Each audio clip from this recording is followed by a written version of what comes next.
how come if somebody asks a question, you help them with supporting documentation and with a comment, a thoughtful comment? Why do you do that? Why not just let them drown? I don't want there to be misinformation that other people rely on and go all the way through a claim, maybe all the way to litigation and trial, and just find out that their assumption was wrong. Mm-hmm. So before I answer a question, whether it be on Facebook or in person, I probably have done the research before I put my answer in. Mm-hmm. I tend to put shorter answers in at the beginning, and then if I get more questions, then I'll go into detail about it. But that's just how I roll. That's I'm going to wait for the 14. I have the 12. So. And that's why I like you, man. The Ian Report, as I affectionately call you. Please tell people who you are and what do you do. Ian Rupert. I am a public adjuster, primarily in Oklahoma. I'm licensed in Florida, and I also do some real estate stuff. I also do some real estate stuff. That was we met this time last year, and that was one of the things that the first time that you changed my perspective on the way that I was thinking about something. The first of many, I should say, because like I say, Ian Rupert's report. So, how come if somebody asks a question, you help them with supporting documentation and with a comment, a thoughtful comment? Why do you do that? Why not just let them drown? I don't want there to be misinformation that other people rely on and go all the way through a claim, maybe all the way to litigation and trial, and just find out that their assumption was wrong. Mm-hmm. So before I answer a question, whether it be on Facebook or in person, I probably have done the research before I put my answer in. Mm-hmm. I tend to put shorter answers in at the beginning, and then if I get more questions, then I'll go into detail about it. But that's just how I roll. That's how I've always done it. Oh yeah, and the shorter answers is towards somebody who's trying not to talk. It seems like you're not going to try to talk down on them, or somebody, a woman might say mansplain. You say what you think people would get, and if they keep asking questions, that's when you go into more detail. Yes. Mm-hmm. Yeah, it's a strategy of mine that I use on, especially public forums. I don't try to completely expert the thing out, expert that question or issue out. I want to give them the answer that they're asking for. I also learned a long time ago that you can give people too much. They're not ready for it, and the answer can get quite complicated sometimes if you want all the reasoning and the support behind it. So I try to keep it simple, and then if someone wants to know more, then I'm happy to go into it. So, has your real estate experience not helped you as a public adjuster? No, it's definitely helped me. Real estate has, well, first of all, any business, you need marketing or you need some kind of lead generation or funnel. Well, for me, real estate is my funnel. Mm-hmm. I get almost all of my business through real estate connections or networking, investors, buyers, and sellers that I've already been doing business with, and I've spent 10 plus years developing those relationships, and it's a great way to avoid having to do a lot of paid marketing. Mm-hmm. And you have that direct access, so should not another public adjuster make friends with real estate agents? I am very open about networking. Like, if there's another public adjuster in my area, I would be happy. There's so much business and claims. I'm never really stepping on anyone's toes in claims. Mm-hmm. There's very few public adjusters in Oklahoma, especially that are active, and there's very few of those that even mess with real estate investors. Mm-hmm. So I would love to bring another PA out to one of the networking events and invite them and have them help get involved in it. So. Oklahoma, man. So is it no difference practicing in Oklahoma than in, say, Florida or Texas? So, crazy thing about Florida, the reason I got my license is because someone in Oklahoma referred me to a Florida customer who was moving to Oklahoma because their house was destroyed in a hurricane. Mm-hmm. that referral turned into at least 2 or 3 claims. I got my license. They waited for me to get my license. That's how solid of a referral it was. And that took 3 to 4 weeks just to do that. And went out there, and it was like a $400,000 or $500,000 deal, 2 different claims, 3 different claims, something like that. And I kept the license because it's a lot of steps as a PA to get licensed in Florida.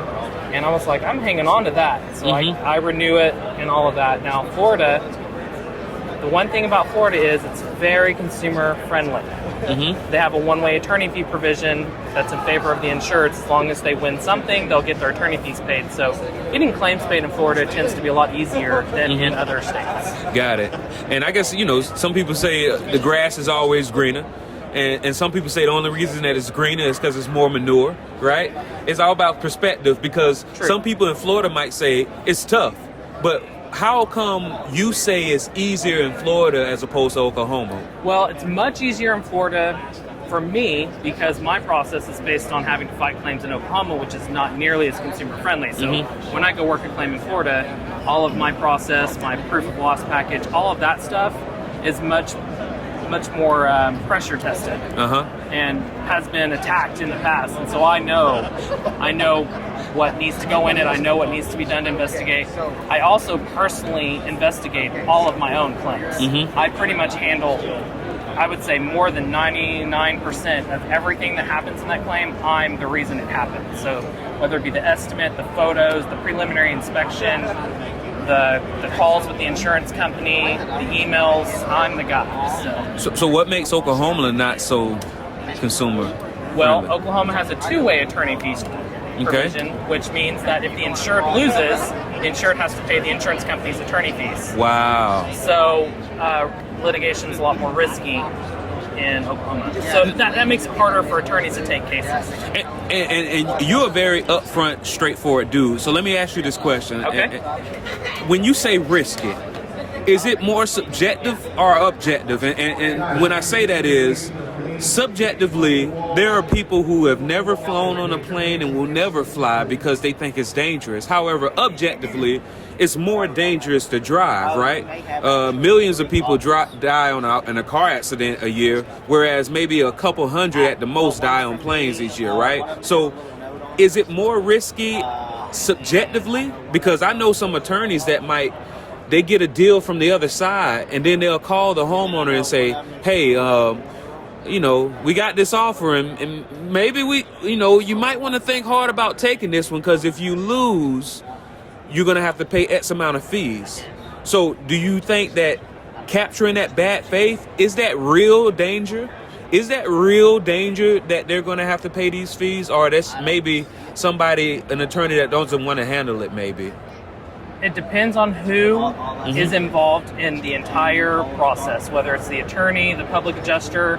It also depends on the insured, and that's what people don't realize is you can have a really solid claim,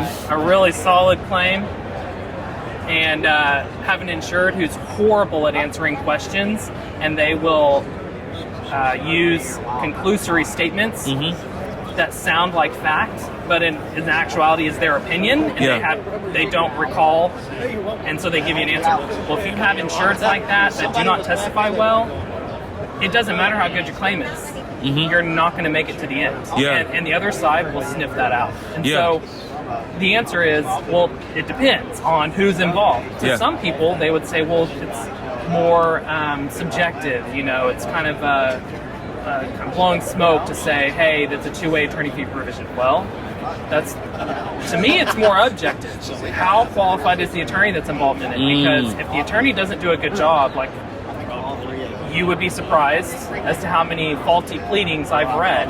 If they don't do a good job at one point in that litigation, that can tank a case. Wow. And so if that tanks the case, the insured is now exposed to attorney fees, and it's too late to back out. It's too late. And so I would definitely say it's objective, but it's about knowing what all the factors are and getting it all the way to the end. And you have to start from the beginning, planning for the end.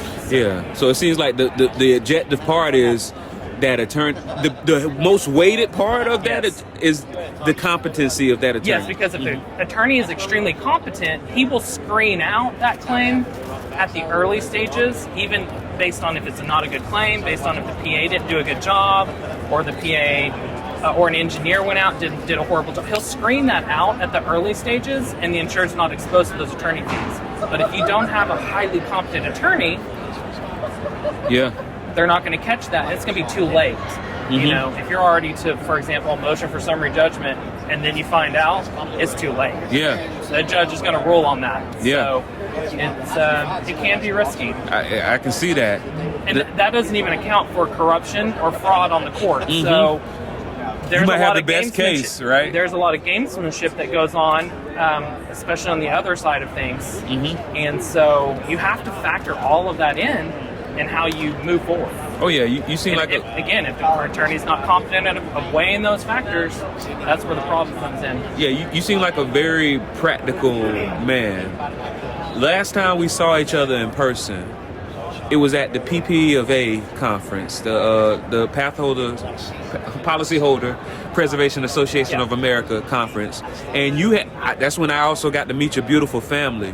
Do you not bring your family to every event, every conference? I will bring them if we can. This conference was not convenient. Got it. My kids are in school right now, so. But if they're not in school, then yeah, I'd bring them. In fact, when I was an adjuster for the insurance company, they traveled with me all the time. Got it. Oh, so yeah, you seem like a family man. Well, did you not notice any difference between the Policyholder Preservation Association Path to Indemnity conference, the other conference that you might have attended? Yes, what I loved about that conference, in fact, I think that was the first one that's ever happened. And even so, even though it was a relatively smaller conference, the information was about the same as a large conference. Yeah. So definitely would strongly recommend going to that. I'll definitely go every year. Got it. So thank you so much for talking to me. Like I say, I call you the Ian Rupert because I appreciate that. Because Ian Rupert and report, it just seemed to fit, right? But it really, if anybody wants to ask somebody questions that's not gonna sugarcoat, I've known you online for a couple years, but in person since last year.